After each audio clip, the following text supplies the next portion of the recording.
박영선 후보가 그 재난지원금 10만 원씩 주겠다. 고무신이잖아요. 10만 원짜리 고무신 나눠주겠다. 그 정도의 공약을 내놓는다라는 건 정말 한심한 일이죠. 오히려 변수는 뭐냐면은 박형준 후보가 이게 뭐 계속 나오거든요. LCT도 나오지, 그 조각상 문제도 나오고 누적될 경우에는 아무래도 영향이 있겠죠. 김영춘 후보 본인도 지금 뭐 라임 김봉현 회장한테 2억 5천 받았다 말았다 이런 얘기가 있잖아요. 이거는 뭐 엄청난 거잖아요. 콘크리트 지지층이 무너져가지고 붕괴되는 상황에 이게 이제 대세가 기울어졌구나라는 걸 보여주는 거고요. 여러분 안녕하십니까, 시사 끝장입니다. 여야 4.7 재보궐선거 후보가 확정이 됐습니다. 이에 따라서 뭐 선거전이 불붙고 있는데요.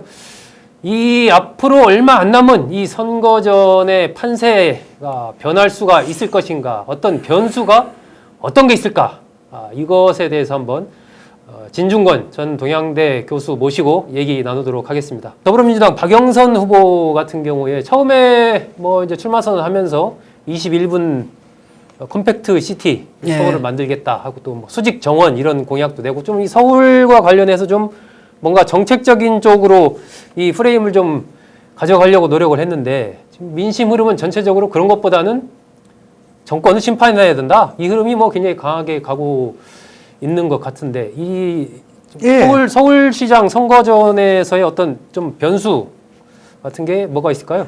일단은 이게 1년짜리 선거기 때문에 뭐 공약이라는 건 큰 변수가 되지 못합니다. 공약이 큰 변수가 안 그렇지. 된다. 취임해가지고 1년 만에 뭘 할 수 있다고 믿는 국민들은 아무도 없거든요. 뭐 5년짜리 공약이다 뭐 이런 얘기들도 좀 하지 않습니까? 그 다음에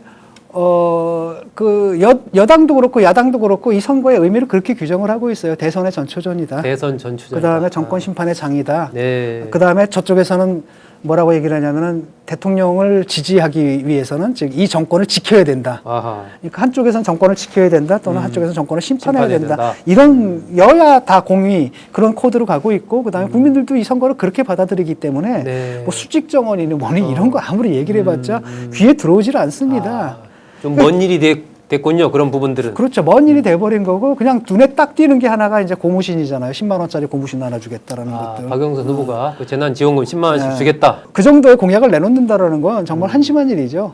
그들이 이제 급했다라는 얘기고. 네, 급했다. 그런 걸로 어떤 프레임을 바꾸기가 어려울 거다. 그렇죠. 그리고 그럼 남은 건 이제 하나밖에 없죠. 네거티브밖에 없는 거고. 네거티브. 네거티브인데 그거 가지고도 저는 대세를 움직이긴 힘들다. 그 짧은 선거 기간 안에 그 네거티브를 한다 하더라도 그것이 사실로 입증되는 데는 굉장히 오랜 시간이 걸리는 데다가 또 뭐 가만히 있겠습니까? 양쪽에서 서로 네거티브를 하고 있으니까 그 효과는 어차피 상쇄될 것이고 그것이 대세를 바꿀 거라고 보지는 않습니다. 그래서 아마 이대로 가지 않을까. 아마 다만 이제 표차가 줄어들거나 이럴 수는 있는 게 지금 여당 지지층에서 한편으로는 굉장히 전의를 상실했거든요.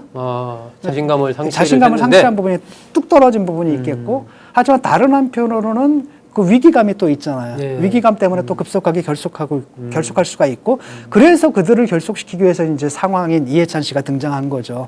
등장하자마자 이제 뭐라고 얘기합니까? 막 기운도 북돋아주고, 뭐 그런 우리 할 수 있어. 뭐 할 수 있어. 뭐 이런 거죠. 그러니까 그 사람이 나왔다는 건 뭐냐면 이 콘크리트 지지층이 무너져가지고 붕괴되는 상황에 제동을 건다라는 거예요. 제동을 걸고 있다.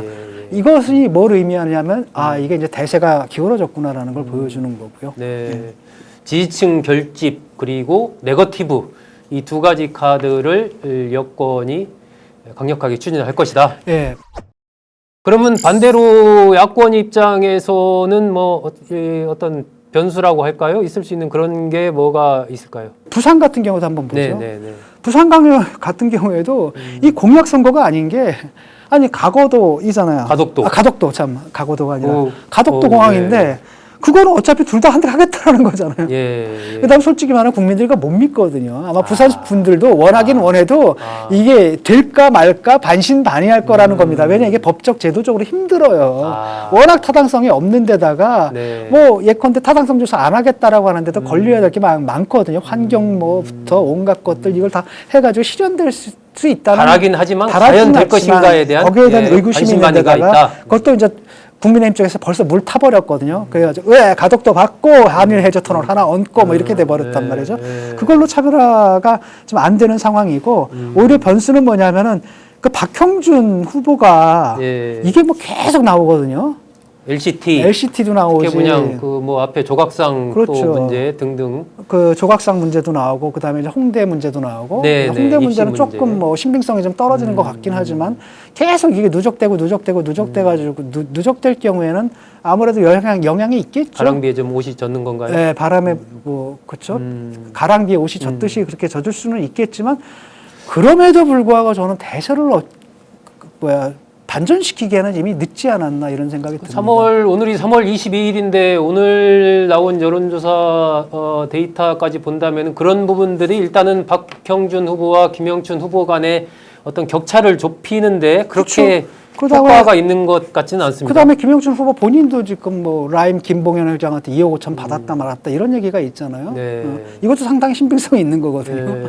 그러니까 본인은 아니라고 얘기를 하겠지만은 국민들이 그 말을 또 믿어주겠습니까? 어쨌든 의혹이 있다. 의혹이 있는 거고 이것도 굉장히 큰 의혹이죠. 그러니까 박형준 씨 의혹하고 또 차원이 다른 의혹이거든요. 이거는 뭐 엄청난 거잖아요. 네. 박형준 씨 의혹이라는 게 제가 이제 도덕적인 문제라고 한다면 이거는 뭐 약간 권력형적인 그렇죠. 권력형 비리로 이게 나중에 밝혀진다라고 하면 이게 범법이 되기 때문에 구속 사안이고 그래서 양쪽에서 막 네거티브를 할 텐데 그걸 상쇄하고 나면 사실은 그게 이렇게 큰 변수가 될 것 같지는 않다. 결국은 진 교수님도 부산 선거도 마찬가지로 큰 흐름인 그 정권 심판이냐 정권 안정이냐의 이 흐름 속에서 그런 상호 간의 네거티브라는 부분들은 지엽적으로 작용하기 때문에 실질적으로 큰 영향을 끼치기는 어려울 것이다. 뭔가 정말 큰 네거티브 하나가 정말 딱 터지면은 뭐가 다르겠지만은 사실은 그 박형준 후보에 대한 네거티브는 사실 그 전에 경선 과정에서 누구죠? 이현주? 뭐 경선 때도 나왔고 그전 총선 때도 많이 나왔었죠. 그게 약간 이제 김을 좀 뺀 느낌이 좀 있는 거죠. 새로운 얘기도 아니고. 이 가덕도 같은 경우는 사실 여권에서는 가덕도 신공항 추진에 상당한 기대를 걸었었고 거기 뭐 대통령부터 이낙연 전 대표까지 계속 내려가면서 굉장히 강하게 그 부분을 드라이브를 했는데 생각보다는 그게 이렇게 효과가 우리도 국민 수준이 높아졌다는 얘기예요. 국민 수준이 그러니까 이 사람들이 이게 사실 부산 선거용이 아니거든요. 대선용이었는데. 대선용으로 이제 지금 저들의 구도라는 게 이제 호남하고 그 부울경 있잖아요. PK에 연대고 TK를 고립시키는 이런 전략으로서 이걸 던진 거고 이걸 던질 경우에는 뭐가 되냐면 그 국민의힘 지지층이 분열되거든요. TK랑 PK로. 그러니까 그걸 노리는 아주 신의 한 수라고 생각을 하고 던졌는데 생각보다 파괴력이 크지 않은 거잖아요. 그건 아까도 말씀드렸듯이 국민들이 이게 뭐냐. 이게 뭐 실현 가능성이 있느냐. 또 다른 한편으로는 서울 시민의 입장에서 볼 때는 이거 정말 낭비거든. 예산 낭비고 이게 다 누구 돈입니까? 그게 과연 한목적적으로 제대로 절차를 밟아서 가는 거냐. 부산을 위해서 나라 세금을 쓴다는 거에 반대하는 게 아니에요. 그 제대로 쓰여야 되는데 이게 제대로 쓰이는 거냐에 대해서 서울 시민들, 다른 지역 사람들은 의구심을 갖고 있거든요. 이거 내 돈인데. 아마 부산에서도 뭐 그런 의구심을 가진 분들이 있겠죠. 그러니까 이게 이제 클리엔텔리즘이라 해서 후견주의거든요. 지역 사람들을 표로 매수해가지고 이렇게 하겠다라는 그런 아주 구시대적인 전략을 폈는데 국민들이 거기에 이제 호응하지 않는 거죠. 그건 바로 뭐냐? 국민들 수준이 올라갔는데 저들의 수준이 아직 바닥에 있다라는 거. 이게 이제 민주당이 통치 능력을 잃었다는 걸 보여주는 거예요. 통치 능력을 시대 정신을 앞서가야 되는데 어느 순간부터 국민들보다 저 뒤에가 있다는 거죠. 도덕적으로도 그렇고 윤리적으로도 그렇고 논리적으로도 그렇고 그게 지금 여기서도 나타나는 거죠. LH 사태 같은 것은 어떨까요? 지금 뭐 계속해서 어쨌든 이 국가수사본부가 중심이 돼서 이 합동수사본부가 꾸려져서 수사를 하고 있는 상황이고 이것이 어쨌든 4.7 재보궐선거 전에 1차 발표가 나올 것으로 예상이 되는데 이 부분이 뭐 수도권 민심, 서울 민심만이 아니고 부산에까지도 좀 영향을 미칠 변수가 되지 않을까 싶기도 하고요. 그렇죠. 부산뿐 아니라 전국적으로 영향을 미칠 텐데 특히 뭐 서울은 더 심하고요. 왜냐하면은 이게 이제 그 부동산이라는 게 주택이다라는 게 대한민국에서 여러 가지를 의미하거든요. 거의 뭐 자산의 전부. 거주만을 의미하는 게 아니라 그게 동시에 뭐냐면 우리나라 사회보장제도가 없기 때문에 내 노후를 위한 일단 보장보험인데다가 그다음에 투자이기도 하거든요. 투자이기도 하고 젊은이들의 입장에서는 지금 586 세대들은 누구예요? 노태우가 정책을 잘했어요. 200만 원. 그래가지고 200만 원 하고 그다음에 그때 우리 세대들은 아파트 사는데 아무 지장 없었거든요. 다 샀는데 지금 젊은 사람들은 아무리 일을 해도 평생 일을 해도 이걸 못 사는 이런 거예요. 그 부분을 건드려 버린 거거든요. 그다음에 나중에 이제 수사 결과가 나온다라 할 때 그게 어떻게 나오든 욕먹을 먹어요. 왜냐하면 조금 별로 안 나왔다? 그럼 그걸 수사라고 했느냐고 욕을 먹죠. 센 게 나왔다? 그럼 봐라 이렇게 나온단 말이죠. 책임지라고. 그리고 책임지라고 나올 것이고 그렇기 때문에 뭐 이게 뭐죠? 오래 끌 것 같습니다. 여권 입장에서는 답답한 상황일 텐데 뭔가 좀 여권이 들고 나올 만한 카드가 없을까요? 그 네거티브와 지칭 결집 외에 다른 부동산은 수가 없어요. 부동산은 제가 이제 그 여론조사를 하잖아요. 다른 사람들은. 근데 저는 이제 뭘 보냐면 인터넷 사이트 조사를 하거든요. 그래서 대깨문 사이트 3개를 들어가요. 아, 그래요? 평소에? 그렇죠. 대깨문 거기서 여론을 보는군요. 그래서 여기를 딱 보는데 이제 정도 차이가 있거든요. 상등, 중등. 그러니까 초급, 중급, 고급. 그러니까 초급들은 벌써 떨어져 나갔어요. 대깨문들 중에서. 그리고 이제 중급은 이제 막 싸우다가 요즘 많이 떨어져 나갔고. 근데 이 고급은 이거 완전 핵심 지지층이거든요. 뭔 일이 터져도 절대 안 바뀌는데 여기가 흔들린 게 언제였냐면 그때 부동산 대책 나왔을 때. 이사 부동산 대책. 그때 여기서 흔들리더라고요. 근데 지금 이게 이제 그런 사안이거든요. 그 정부 입장에서 좀 억울하기도 좀 할 겁니다. 왜냐하면 이게 뭐 우리만 한 게 아니잖아요. 그 뭐 그때부터 계속 이런 일들이 있었고 주사에 보면 뭐 옛날부터 다 있었을 겁니다. 근데 이걸 왜 우리가 덤떡 있어? 억울한 측면도 있겠지만 그런 식으로 따지면은 코로나 가지고 덕본 것도 당신도 사실 거저 덕본 거거든요. 그걸 잘한 게 어공들이 잘한 게 아니잖아요. 늘공들이 잘한 거고. 그게 우리가 그런 태세를 갖게 된 게 메르스, 사스 하면서 그때 질본이 얼마나 얻어맞았습니까. 그래서 굉장히 준비를 많이 해왔고 그걸 거저 얻어먹은 거고. 그리고 사실 정부에서 했던 건 닥짓밖에 안 했어요. 대통령이 좀 끝날 때쯤 끝날 거다라고 얘기하면 바로 또 터지고 3번인가 그랬죠. 다 지나갔다라고 하면 계속 터지고. 근데 결국은 바로 뭐였냐면 이제 백신 얻는데도 이제 늦어버린 거고 이러면서 사실 잘한 건 없는데 그 덕으로 지금 1년 버텨온 거거든요. 그러니까 또 딱히 억울해할 필요는 없는 겁니다. 공정한 거예요.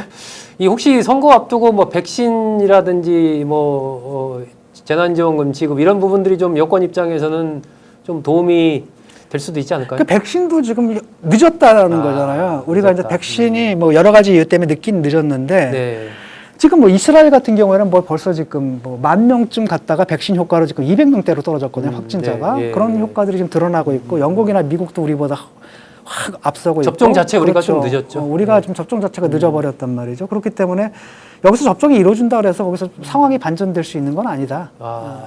그러니까 왜 작년에 그 생각을 못했을까? 그러니까 물론 이제 정부 입장도 이해는 되는데 그때 모험을 약간 리스크를 무릅쓰고서라도 일단 백신 확보부터 했어야 된다는 겁니다. 왜냐하면 게임 체인저는 역시 백신밖에 없거든요. 우리가 이걸 관리를 잘한다 하더라도 확진자가 계속 터지는 것을 막을 수는 없잖아요. 그렇다라고 한다면 게임 체인저는 역시 백신밖에 없다. 그러면 약간 나중에 손해를 좀 본다 하더라도 일단 확보부터 해야 된다. 근데 그거를 놓쳐버린 거죠. 이제 이거는 굉장히 뼈아픈 실책입니다. 그리고 나서 한다는 게 뭐 주사기를 만들었다. 뭐 이 정도 얘기인데 그걸 뭐 일본에서는 벌써 대책을 다 마련했더라고요. 또 뭐 어떤 다른 주사기 쓰면 된대요. 예, 4.7 재보궐선거 불붙고 있는 상황에서 어떤 변수가 서울과 부산에 여야가 서로 내놓을 수 있는 카드, 또 발생할 수 있는 변수가 무엇이 있을지 진중권 전 동양대 교수와 함께 얘기 나눠봤습니다.